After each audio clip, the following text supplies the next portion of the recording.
Yes, my Between the Liners, welcome back to the channel. England have just beaten Senegal 3-0 in the round of 16 in the Qatar World Cup 2022. Jordan Henderson has scored a goal. Harry Kane has finally opened up his account in the World Cup. Bukayo Saka has even got a goal. It's just getting too easy. This new England team, Gareth Southgate, all the doubters, where have you gone? Even me, myself included. Big up Gareth Southgate. Let's get into the game. This is a match reaction. I'm going to talk about the starting lineup, then the positives, then the negatives, then looking ahead like I usually do. Talking about the starting lineup before the game, I'm not going to lie, I was cussing Southgate out in the group, but he's proved me wrong again. Firstly, I was saying Henderson shouldn't have started because I thought it could have been Mount or Foden in place of him because we had Bellingham there, we had Rice there anyway. I didn't think we needed Henderson.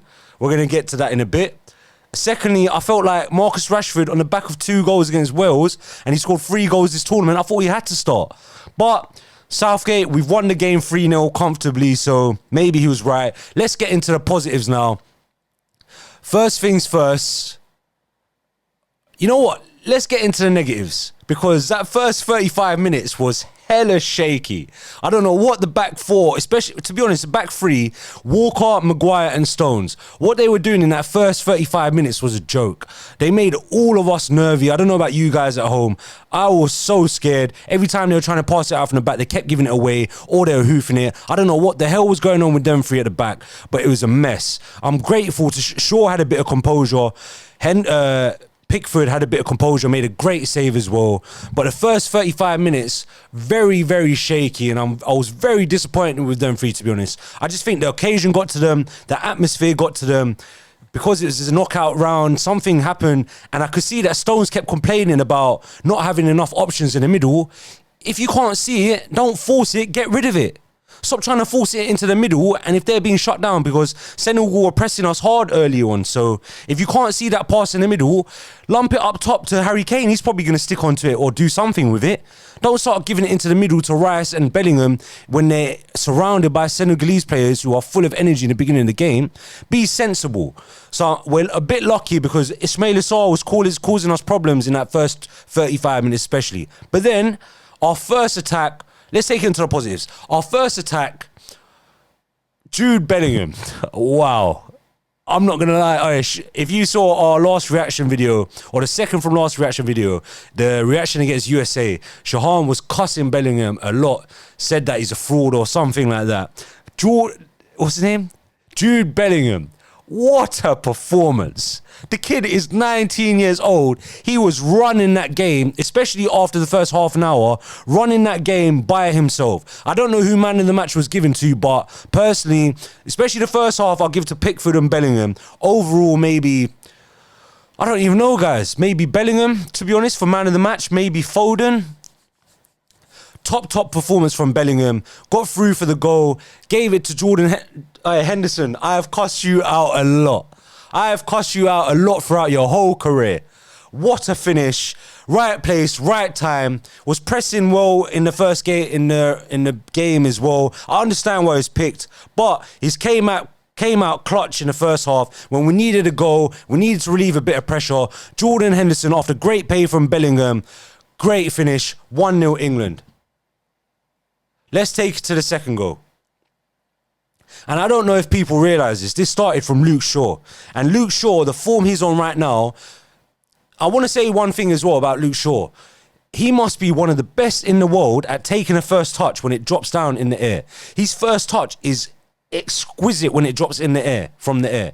It's almost like Mahrez's touch. Like when he's running on the ball and he takes a touch and runs with it, I don't see many other fullbacks better than Luke Shaw than at the current present moment than Luke Shaw.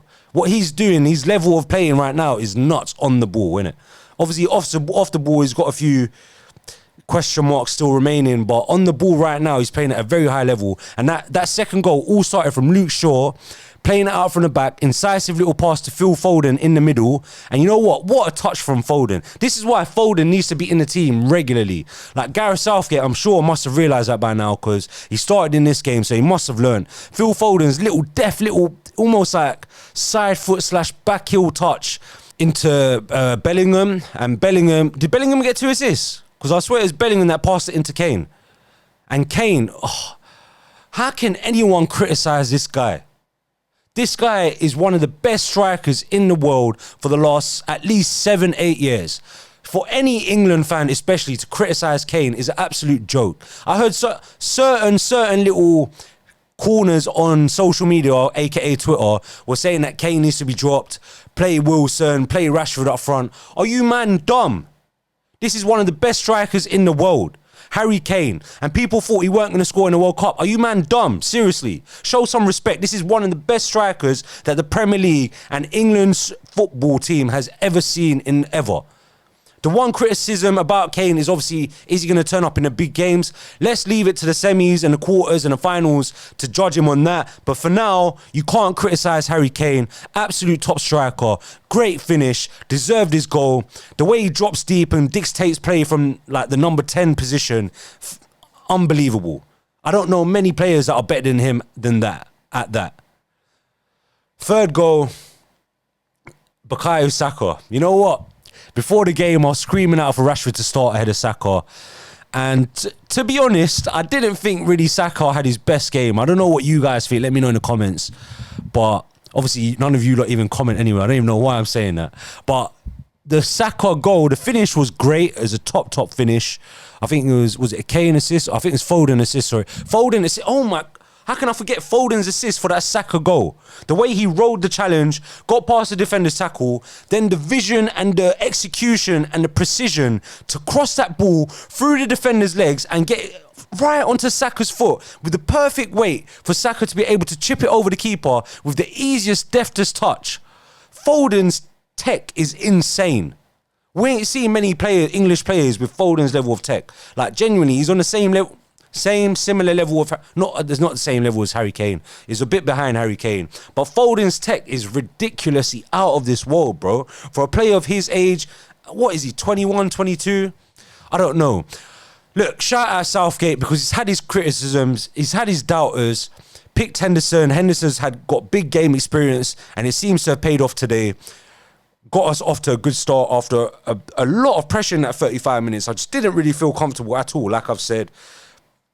Harry Kane coming through as usual, especially when it comes to the lesser games. Obviously, Senegal, they put up a good fight in that first half, you know. Let's not take it away from them. They're the AFCON champions, but we've made it light work. Let's be real. After half-time, as soon as it hit 2-0, game was done and dusted. I haven't felt this comfortable with an England team and a performance like this in a long time. These last few tournaments, Gareth Southgate is bringing back my love for the England team. I'm still not going to watch the qualifiers. I'm still not going to watch the friendlies. I'm still not going to watch the Nations League. But tournament football, we are doing bits. Because I watched that game earlier, the France game. They didn't play like this. They weren't really breaking through their team like this. We made this like easy. Argentina yesterday, they didn't play like this. We are ripping through teams right now with ease. Except obviously the USA game. So let's not get carried away. But yeah, other than that, positives. You know what? Jordan Pickford in the England top. That guy turns into something else. I don't know what his performance has been like for Everton. I've heard they've been all right as well. But this guy in the England top gives me so much confidence. He just kind of like... oozes confidence into his team, oozes energy into his defenders, makes me feel so calm, pulls out top saves, clears it out when he needs to, plays it short when he needs to, catches it when he needs to, relieves pressure off the defence when he needs to. Shout out Jordan Pickford. You've completely changed my mind, especially in the England top performance. Look, overall, let's take it into the match roundup. Very, very professional performance from the team, especially when they went 2-0 and then 3-0 up. I didn't really feel threatened by Senegal at all after that. I just felt so comfortable and I'm very grateful to this England team for making me feel like that. It's not often you feel comfortable in a football match, you know, especially when you've been watching Man United for a few years. And obviously England since I've been alive. But shout out to the England boys. Very top performance. I'd just like to say that one thing I would have liked more. I wish Southgate did start Rashford because obviously Saka scored anyway. Foden's got 2 assists. So he's got the decision right in the end. England have won the game. They're through to the quarterfinals. Fair play to Southgate. But the fact that Rashford has scored 1 goal against Iran, he scored 2 goals against Wales. I'd like to think that the form he was on and the confidence he was on, even when he came on today, the energy he had was different. Say he was starting today against Senegal, we might have seen a goal earlier on and put us at ease earlier on. I just think like you should ride with the momentum with the player because he's obviously on unreal confidence right now. His confidence is sky high. And I just think that we could have played on that. And obviously I'm a bit biased. I support United, so whatever. But overall, Southgate got the decision right. Looking ahead now. Hey, France, yeah? We've got France in the quarterfinals. I am not scared at all. Bring on Kylian Mbappe, yeah? Because in that Poland game, let's be real, France were dead. Like, other than... All right, Mbappe got 2 goals and 1 assist, yeah? I might be going over the top. But let's be real. For 75 minutes of that game v Poland, yeah? France did nothing. I want to put it out there. That game was stale. That game was flat. I didn't see nothing from France to suggest that they're world champions. And Poland did nothing. So, like, where was France's attack? The only one that was trying to do something was Mbappe. And no disrespect to Matty Cash because he's a decent right back. But coming up against Kyle Walker is a different type of proposition. And Walker isn't scared to go against anyone. Mbappe, Neymar, Messi, whatever, it doesn't matter. Walker is up for the challenge against any of them. So I'm not afraid of Mbappe. I'm not worried about the rest of the French team because other than that, in the French team so far in the World Cup, who's played well? Griezmann. Griezmann did nothing against Poland. He gave the ball away so many times. Giroud got a good finish. I'm not going to lie, it was a great finish. Good little run inside. Maguire's got a fat head, bro. You think we're worried about Giroud? Maguire will come and headbutt Giroud, bro. Are you dumb? And Mbappe, look, Mbappe, it's their only threat, Mbappe. If we can contain the rest of the French team, which I'm not very worried about, bar Rafa Varane, who's an excellent centre-back, let's not get it twisted. Rafa Varane, one of the best centre-backs in the world. Kane is also on form right now, so I'd like to think Kane and Rashford can take on Varane. I'm not worried about the French team at all. I'm not sure who we get in the semis. Is it on our side? I think it's Portugal if we do win against France and if Portugal win their game. Let's assume they do. We'll take on Portugal. No disrespect to Bruno Fernandes or Dalot. We'll take on Portugal. What? They got Ronaldo up front. Maguire will come and headbutt that guy. Anyway, look. I think I said it in my England video. We did a squad video and a starting lineup video at the beginning of the tournament. I said England were going to win this World Cup. I'm sticking by it. I'm not scared of none of these teams. Look at the big teams and how they played compared to us in all the 3-4 games that we played. We've played better than them guys in terms of a performance, in terms of comfortability, in terms of players on form at the right time. We've scored the most goals in the tournament so far. We've kept 3 clean sheets in a row now. We're making light work of this World Cup. Look, it's coming home. Let me know in the comments what you think.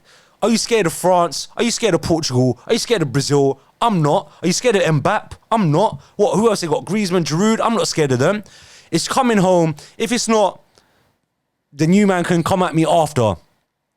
I'm your host, Adnan. Like the video. Share the video. Subscribe to the channel if you haven't already. Get in the comments and let me know who you thought man of the match was because I'm probably giving it to Bellingham. Outstanding performance, maybe even Foden. I thought he was quality on the ball. Probably could be a bit better on the ball compared to usual. Look, we don't even need Sterling. I don't even know why they started with Sterling in the first game. Don't need Mount. Brought on Dyer for Bance at the end. Look, I'm your host Adnan. I'm going on for too much now. England have just beaten Senegal in the round of 16 in the World Cup 2022. Gareth Southgate has won 8.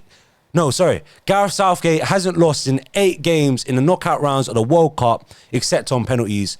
In normal time, we're doing bits. Shout out Gareth Southgate, you know. I'm not going to lie. He's had a lot of doubters. Shout out Gareth Southgate. Look, I'm your host, Adnan. This is the Between the Lines podcast. See you in the next one. See you after the quarterfinals, after we mash up France. Peace out.